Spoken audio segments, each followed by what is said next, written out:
శ్రీరామనవమి విశిష్టత. శ్రీరామ రామ రామేతి రమే రామే మనోరమే సహస్రనామ తత్తుల్యం రామనామవరాననే.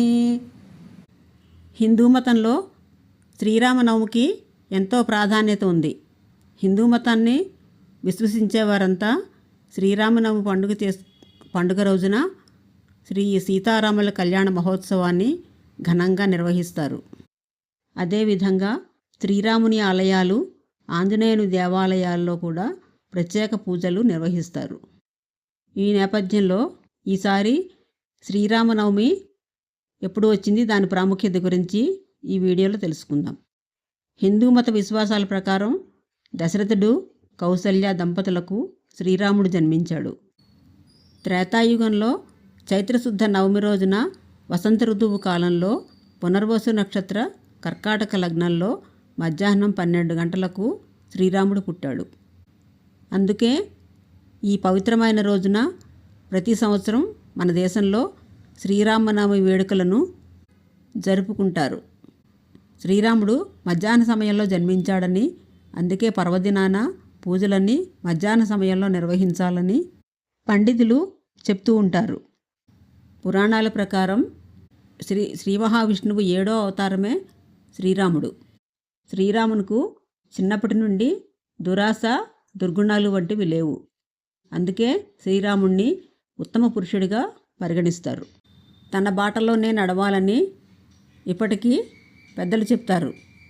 తన రాజ్యంలో ఎవరికి ఏ కష్టం రాకుండా ఆదర్శవంతమైన పాలన సాగించాడని చరిత్ర ద్వారా తెలుస్తోంది. అంతేకాదు శక్తివంతమైన శత్రువులను సంహరించి బడుగు బలహీన వర్గాలకు అండగా నిలిచాడు. అందుకే శ్రీరామనవమి వంటి రోజున రామయ్య ఆశీస్సుల కోసం, తమ జీవితంలో విజయం కోసం ప్రార్థిస్తారు. రామాయణంలో శ్రీరాముడికి వశిష్ఠ మహర్షి నామకరణం చేశారు. ఇందులో రమంతే యోగినో యత్ర రామ అని ఒక అర్థం. అంటే యోగీశ్వరులు ఏ దేవుడి నుంచి ఆస్వాదన చెందుతారో వారే రాముడు అని అర్థం. శ్రీరామనవమి రోజున రామనామస్మరణ చేయడం వల్ల అనేక రెట్లు పుణ్యఫలం లభిస్తుందని చాలామంది నమ్ముతారు. శ్రీరామనవమి రోజే సీతారాముల కళ్యాణం జరిగిందని, పట్టాభిషేకం కూడా ఇదే రోజున జరిగిందని చెప్తారు. అందుకే తెలుగు రాష్ట్రాల్లోనే కాకుండా దేశవ్యాప్తంగా సీతారాముల కళ్యాణం చేస్తారు. శ్రీరామనవమి నాడు ప్రత్యేక పూజలు చేయడం, కళ్యాణం నిర్వహించడం, రామమంత్రాలు జపించడం వల్ల 1000 రెట్ల ఫలితం కలుగుతుందని నమ్ముతారు.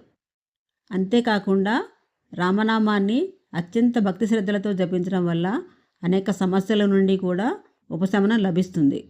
శ్రీరామనవమి రోజున సూర్యోదయం కంటే ముందే నిద్ర లేవాలి. మీ ఇంట్లో మామిడాకులు, కొబ్బరికాయ కలశంపై ఉంచాలి. శ్రీ సీతారాములకు ధూపం, దీపం, పండ్లు, పువ్వులు, వస్త్రాలు, ఆభరణాలు సమర్పించాలి.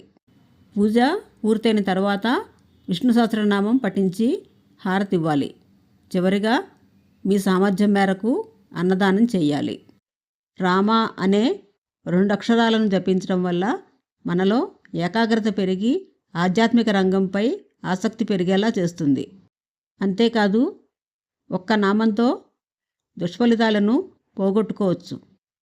ఈ మంత్రాలను పఠించడానికి ముందు ఆ భగవంతుని ఫోటో లేదా విగ్రహం ముందు దీపం వెలిగించాలి. ఇలా చేయడం వల్ల శుభ ఫలితాలు వస్తాయని పండితులు చెప్తున్నారు. శ్రీరాముని అనుగ్రహం కోసం శ్రీరామనవమి రోజున రాముని విశిష్టత తెలిపే ఈ శ్లోకాలను కూడా చదివించండి. వారు శ్రీరాముని జీవితం ఆదర్శంగా తీసుకునేలా తీర్చిదిద్దండి. ఆపదామపహర్తారం దాతారం సర్వసంపదాం లోకాభిరామం శ్రీరామం భూయో భూయో నమామ్యహం.